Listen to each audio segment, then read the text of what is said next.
aujourd'hui, nous parlerons de push-up. Mais surtout, la question qu'on va se poser, c'est pourquoi c'est bon de faire des push-ups?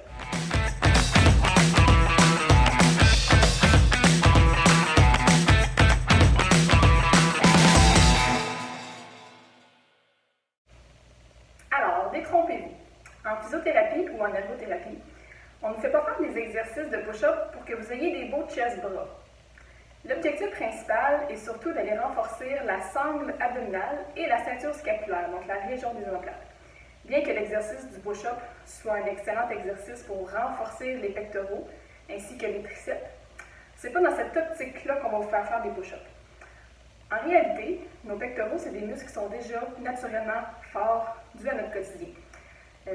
Par le fait qu'on transporte des charges, qu'on soulève des charges, qu'on pousse des charges.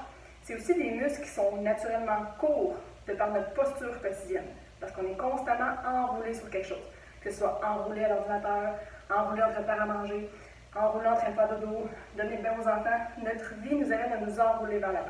En étant fort et court, notre muscle pectoral va venir enrouler notre épaule par en avant.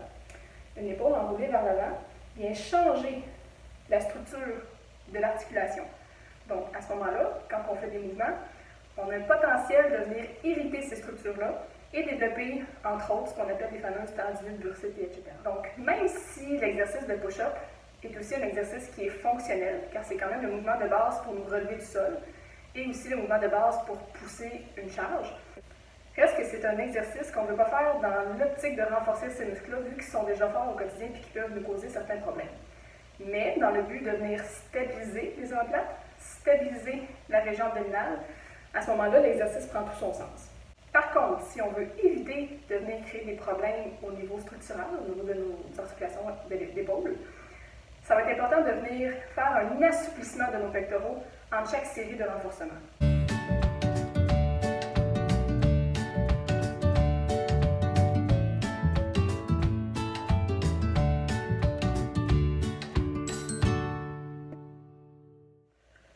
Alors, première chose, si vous n'avez pas déjà vu notre vidéo sur la planche abdominale, je vous invite à aller la regarder, nous allons mettre le lien ci-dessous. Ça va vous montrer la position de base pour bien faire un push-up, car la position initiale d'un push-up, c'est une position de planche abdominale. Et tout comme la planche abdominale, le push-up peut se faire à différents niveaux. Donc, plus on va se rapprocher du sol, plus ça va être difficile. Genoux pliés, plus facile. Jambes allongées sur les pieds, plus difficile. Donc, on vous invite à aller trouver la position qui va être la bonne pour vous pour bien commencer le mouvement. Ensuite, on prend la position comme la planche abdominale, 90 degrés d'angle à l'épaule, les mains vis-à-vis des épaules, la tête bien droite, le dos bien droit, le bassin bien basculé, on évite d'avoir le dos creux. On engage les abdominaux. Plus nos abdominaux vont être contractés durant l'exercice, plus on va générer de force dans notre push-up. Très important. Donc, on plie les coudes pour se rapprocher de notre point d'appui. Quand on vient à la fin du mouvement, l'angle entre notre bras et notre tronc ici devrait être de 45 degrés environ. C'est à ce moment-là qu'on revient à la position initiale. Alors, voici ce que l'on veut éviter lorsque l'on fait un push-up. On veut éviter que nos omoplates se promènent comme ça, d'un bord à l'autre, de notre cage thoracique. À la place, on veut venir bien les stabiliser tout le long de notre mouvement.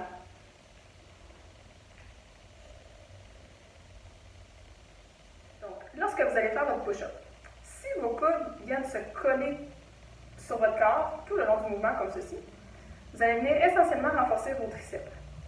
Si, dans le sens contraire, vous allez complètement sur le côté, vers l'extérieur, à ce moment-là, ça va être très difficile de venir stabiliser vos omoplates.